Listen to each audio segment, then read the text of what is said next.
Let's talk about this, the Durban Reptile Exhibition. What inspired this exhibition? It's something that we felt the city of Durban needed and the province of KwaZulu-Natal also needed, because it's a hobby which is one of those things people usually think you're a little bit crazy. So we needed to expand the hobby. We needed new people in it. And it's to make people realize that we don't have to go catch our indigenous wildlife, but if we can keep animals, if you want to keep a snake, rather keep one that's legal, that's been captive bred, and that is meant to be kept in captivity, because it wouldn't survive in the wild. As you can see from these pictures, some of these snakes look completely different to what they would in the wild. And these are snakes which make very good pet animals.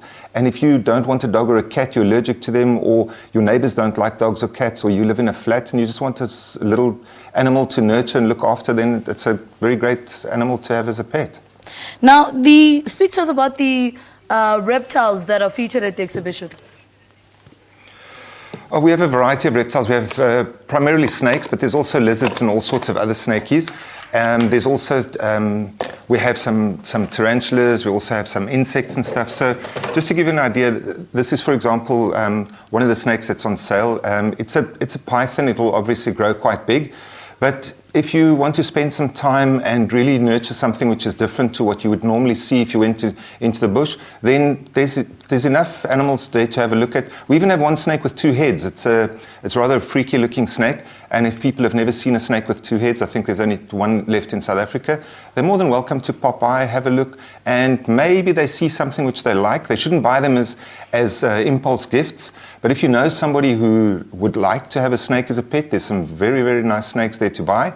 And if you want to get started in the hobby, we've got everything from the snake to the cage to the accessories to frozen foods, everything. So it's a good day to spend coming to look for something that's different.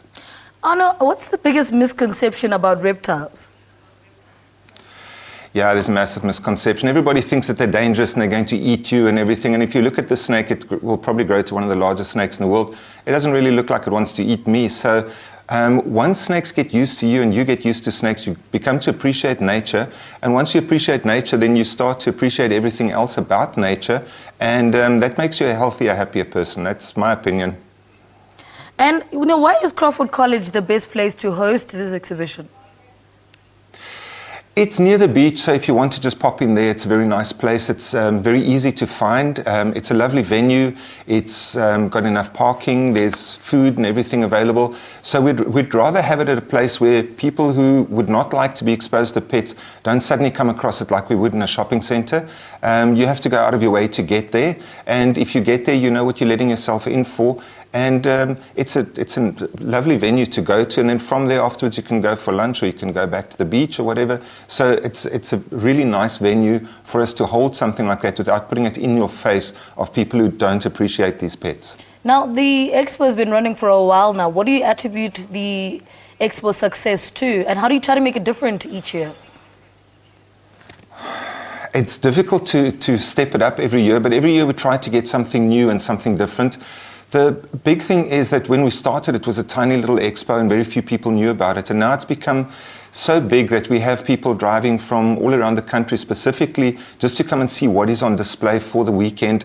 There are people who specifically keep animals back for this weekend to almost like an announcement of, hey, look what I bred. Because there's so many different colors and different species, sometimes this is the first time you get to see them. So people who appreciate animals or appreciate reptiles, they will definitely come through just to have a look at what is available. And if there's anything that tickles their fancy, they can buy it and take it home. And yesterday was your opening day. How was the turnout?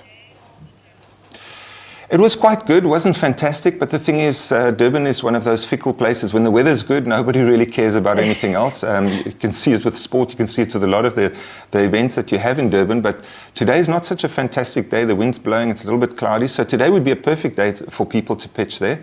And every year we have more and more people coming through the door, not always to buy stuff. Sometimes they just have a look. And a year later, you see somebody and he goes, I was here last year and this lizard sort of has been bothering me. How easy is it to keep? And then you can give them all the information firsthand.